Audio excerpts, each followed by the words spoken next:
Hi friends, today we will learn class 6 NCERT history book Our Past chapter 1 What, Where, How and When.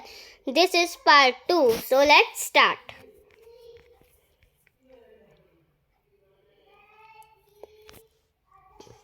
Look at the Ganga and its tributary called Son. In ancient time, the areas along this river to south of the Ganga was known as Magad, low-lying in the state of Bihar. मतलब जो ancient time था, जो river Ganga के पास जो इलाका बसता था वो उसे मगध कहते थे, जो बहुत मतलब एंशियंट टाइप का बहुत ही बड़ा राज्य साम्राज्य था, बहुत टाइम तक चला था वो, और जो कि अब बिहार में है, पाटलिपुत्र में.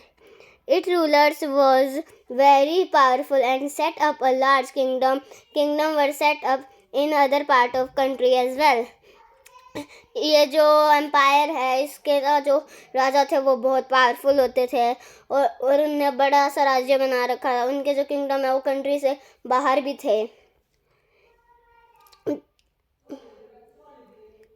Throughout, people traveled from one part of the subcontinent to another. The hills and high mountains, including the Himalaya, desert, river and sea made journey dangerous at times but never impossible. ये जो people हमारे continent में travel भी करते थे बाहर से आके, ये जो हाई माउंटेन्स वगैरह, हिमालय डेजर्ट वगैरह, वो उनकी जर्नी को डेंजरस बना देते थे एट टाइम पर, लेकिन कभी भी इम्पॉसिबल नहीं बनाते थे. So man and woman moved in search of livelihood as also to escape from natural disaster like floods or droughts. तो मैन है वो वहाँ से मूव करने लगे लाइवलीहुड की और सर्च करने में, और नेचुरल डिजास्टर से बचने के लिए भी. Sometime man marched in armies conquering other land. Besides, merchant traveled with caravans or ships carrying valuable goods from place to place, and religious teachers walked from village to village, town to town, stopping to offer instruction and advice on the way. ये जो man थे वो कभी कभार army में भी मार्च करते, मतलब परेड करते थे कंक्यूरिंग अदर लैंड्स में. ये जो मर्चेंट है वो ट्रैवल करते थे कारवेंस में और शिप्स में, और अलग अलग जगह पर सामान वगैरह पहुंचाते थे. और जो रिलीजियस टीचर है, मतलब जो साधु ऋषि वगैरह है, वो अपना ज्ञान देने के लिए और लोगों को भी दे सके ना, वो ज्ञान ऑफर करते थे. Finally, some people perhaps travel to driven by a spirit of adventure, wanting to discover new and exciting places. All these led to the sharing of ideas between people. Finally, जब people perhaps वो travel करने लगे और ऐसी जगहों पर travel करने लगे जहाँ उनको नई और exciting चीज़ें देखने को मिलती थी, और वो अपने जो वहाँ के जो idea रहा, उन्होंने क्या क्या उधर देखा, वो एक दूसरे के साथ share भी करते थे. Why do people travel nowadays? अब के टाइम में people क्यों travel करते हैं? Look at map once more. Hills, mountains and seas from the natural opportunities of subcontinent. While it was difficult to cross these opportunities, those who wanted could, and they did the scale mountains and cross the seas. एक बार फिर से map 1 को देखो, उसमें hills, mountain, seize वगैरह हैं और सब कंटिनेंट्स में दिखाए गए हैं. इनको क्रॉस करना बहुत मुश्किल होता था. उनके क्रॉस करने के हमारे पास साधन नहीं थे, वो बड़ी मुश्किल से हम इनको क्रॉस करते थे, माउंटेन्स और सीज वगैरह को. People from across the frontiers also came into the subcontinent and settle है. जो फॉर्च्यूनियर्स से लोग हमारे देश में आए और यहीं पर आके बस गए.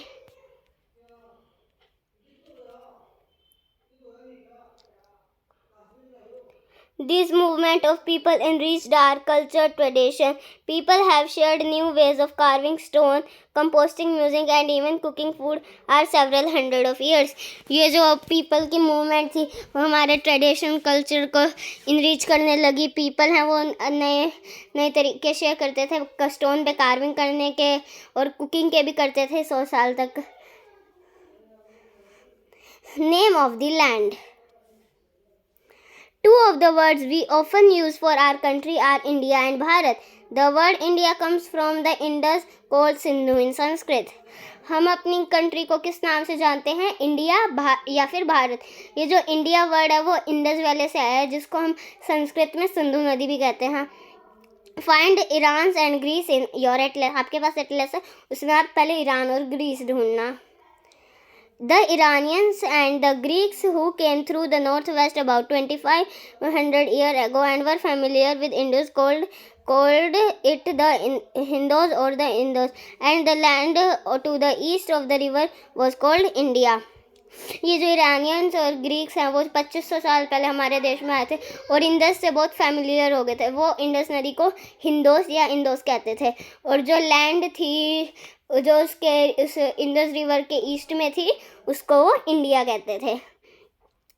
The name Bharata was used for a group of people who lived in the northwest and who are mentioned in the Veda. ये जो भारत वर्ड है वो उन पीपल के लिए यूज होता है जो नॉर्थ वेस्ट में रहते हैं, और ये ऋग्वेदा में भी लिखा हुआ है. ऋग्वेद वेद है, हमारी 4 वेद है, यजुर्वेद, सामवेद, ऋग्वेद और अथर्ववेद, जिसमें से ऋग्वेद सबसे पुरानी वेद है. The earliest composition in Sanskrit dated to be about 35 years ago. Later it was used for our country. ये जो संस्कृत में जो कंपोजिशन है वो डेटेड में 3500 साल पहले था हमारी कंट्री में. Finding out about the past. There are several ways of finding out about the past. One is search for and read books that were written long ago. Past को पता लगाने के बहुत तरीके हैं, उनमें से एक ये है कि बुक्स को रीड करना जो बहुत पहले लिखी हुई थी. These are called manuscripts because they were written by hand. These come from the Latin word manu meaning hand. ये पहले हाथों से लिखी जाती थी इसलिए इन्हें मैन्यूस्क्रिप्ट्स कहते हैं. ये मैन्यू एक लैटिन का वर्ड है जिसका मतलब होता है हाथ. These were usually written on palm leaf or on specially prepared bark of a tree known as beech which grows in the Himalayas. ये जो है पाल्म ट्री की लीव्स पे लिखी जाती थी, पाल्म ट्री की लीफ पे लिखी जाती थी, और एक स्पेशल ब्रीच आता था जो मतलब ट्री की बार्क से बना होता था. मतलब जब हम ट्रीज को ऐसे खोदते हैं जो लाइट कलर का होता है उस पर वो लिखते थे, और ये हिमालयाज में ग्रो होता है. Over the years, many manuscripts were eaten away by insects. Some were destroyed, but were destroyed. कुछ बहुत साल पहले जो मैन्यूस्क्रिप्ट्स थी वो कुछ इंसेक्ट्स ने खा ली थी, कुछ डिस्ट्रॉय हो गई थी, बट मैनी हैव सर्वाइव्ड, और जो कुछ हैं वो बच भी गई थी. Often preserved in temples and monasteries, और इनको हमने मोनेस्ट्रीज और टेम्पल वगैरह में रख दिया था. These books dealt with all kind of subject, religious beliefs and practice, the life of king, medicine and science. ये जो बुक है इसमें हर तरह के सब्जेक्ट थे, रिलीजियस बिलीफ, प्रैक्टिस, सिकिंग वगैरह, मेडिसिन और साइंस की. Besides there were epics, poems, plays. Many of these were written in Sanskrit. Other were in Prakrit language used by ordinary people and Tamil. इसमें बहुत सारी epics भी थी, poem वगैरह भी थे और प्लेज भी थी, और ये किस लैंग्वेज में लिखी हुई थी? संस्कृत में, और एक थी प्रकृत जो पहले के टाइम जो लोग यूज़ करते थे, प्रकृत लैंग्वेज, और तमिल में. We can also study inscriptions. These are writing on relatively hard surface such as stone or metal. हम inscriptions को भी स्टडी कर सकते हैं जो कि मतलब हार्ड सरफेस पे लिखे तराशे जाते थे, मतलब कितना हार्ड होता होगा उनको मेटल और पत्थर वगैरह पे तराशने. और जो इंस्क्रिप्शन है उनकी जो स्टडी होती है ना, the study of inscription is called epigraphy. से एपिग्राफी कहते हैं. Sometimes kings got their order inscribed so that people could see, read and obey them. जो किंग्स के ऑर्डर थे वो ऐसे तराश दिए जाते थे ताकि जो लोग हैं उनको पढ़ सके और उनकी आज्ञा का पालन कर सकें. There are other kind of inscription as well, where man and woman including king and queen recorded what they did. For example, king often kept a record of victories in battle. इसमें और तरह के भी inscriptions हैं जो man और women है वो किंग और क्वीन के रिकॉर्ड रखते थे, मतलब कुछ एक तरह से जैसे जिस उसमें वो जीतते हैं, जिस लड़ाइयों में वो जीतते हैं उनके रिकॉर्ड रखते थे. Can you think of the advantages of written on a hard surface and what could have been the difficulties?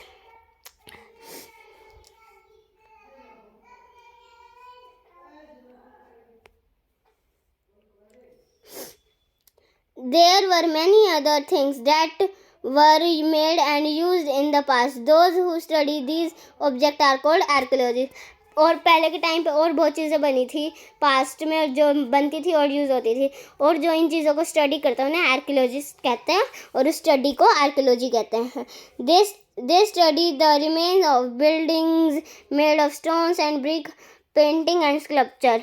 और वो स्टडी क्या करते थे आर्कियोलॉजी में, जो मतलब बिल्डिंग्स के रिमेन्स बच जाते थे, जो उस टाइम की बिल्डिंग्स होती थी उनके कुछ पार्ट बच जाते थे, उस टाइम के स्टोन और ईंट वगैरह, पेंटिंग और स्कल्पचर वगैरह को स्टडी करते थे. They also explore and excavate, dig under the surface of the earth to find tools, weapon, pot, pan, ornament and coins. वो अर्थ को और भी एक्सप्लोर करते थे, एक्सकेप करते थे, मतलब खुदाई भी करते थे ताकि उनको टूल्स, वेपन्स और पोट, पैन वगैरह और बाकी ऑर्नामेंट और कॉइन्स मिल सके. Some of these objects may be made of stone, other of bone, baked clay or metal. Objects that are made of hard, imperishable substance usually survive for a long time. इसमें से जो substance है वो बहुत चीज़ों से बने होते थे, जैसे स्टोन से, मिट्टी से भी बने होते थे, मेटल से भी, और जो ये जो सब्सटेंस वो हार्ड होते थे वो बहुत टाइम तक सर्वाइव करते थे. So left over chapter we will continue in part 3. So if you like this video please like it, share it, comment it and don't forget to subscribe it. Bye friends.